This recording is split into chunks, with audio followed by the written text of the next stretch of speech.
terms of timing, because as you know, Congress doesn't get back to work until September 9th. So how do you think the timing factored into the Democrats' shift in tone on impeachment, if at all?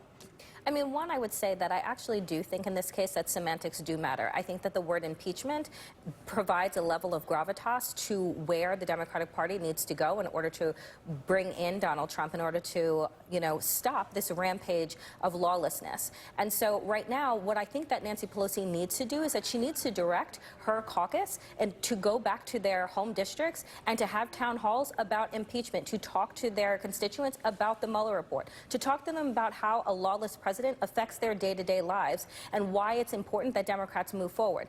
The poll numbers are down in terms of where people think that impeachment should go, only about 46%. But the reality is that the more people learn, the more that they're like, oh my goodness, we need to do something about this. But with Democrats seeking grand jury materials from the Mueller probe, as a Republican, Noel, I'm curious what you think of this strategy. I really don't think it's a great strategy for the Democrats. Obviously, I'm not a Democrat, but just like my counterpart just said, it's at the bottom of the list when it comes to what people are looking for in an election year. And although it's an important thing to do, it may not serve the Democrats really well right now when there's two things at hand. First of all, the Republican Party has outraised the DNC by almost double. So they need to concentrate on building that war chest and getting their message out. And if they concentrate and keep in the media with the impeachment and activities around impeachment, they may lose some arguments when it comes to things that are very important to people, like health care and immigration and other things that are going to be really on the forefront of everyday people sitting down at their American table.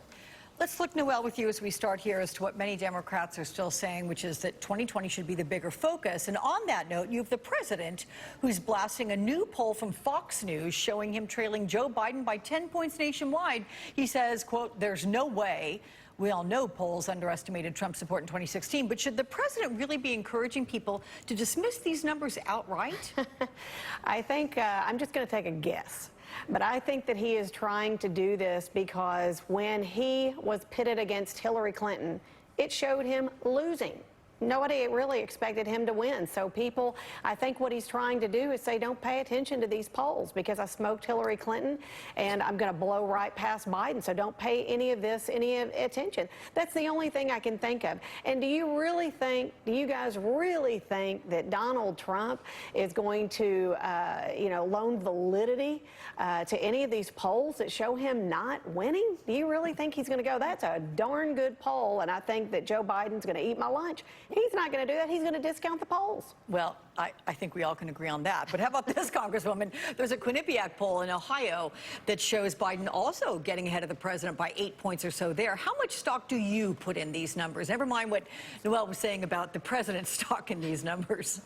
Well, I think these state polls are actually really important and very instructive. And I think while the president may say he doesn't care about them, he sure is looking at a state like Ohio that should be in his camp, where Joe Biden is double digits ahead of him. And I think this has to be worrisome for the president. I mean, can you imagine a president who has an economy that's going the way it is? People are basically saying, you know what, let's discount that. We think the economy is probably going to be okay under any president. This president is unacceptable, and I think he has to be very concerned about the poll numbers coming out of Ohio. Congressman, I'm going to ask you in just a moment about that which is happening relative to Maryland and the tweets between the president and Elijah Cummings. But Danielle, I wanted to ask you about Vanity Fair, reporting on some new fears among Republicans about the threat that's posed by Senator Kamala Harris.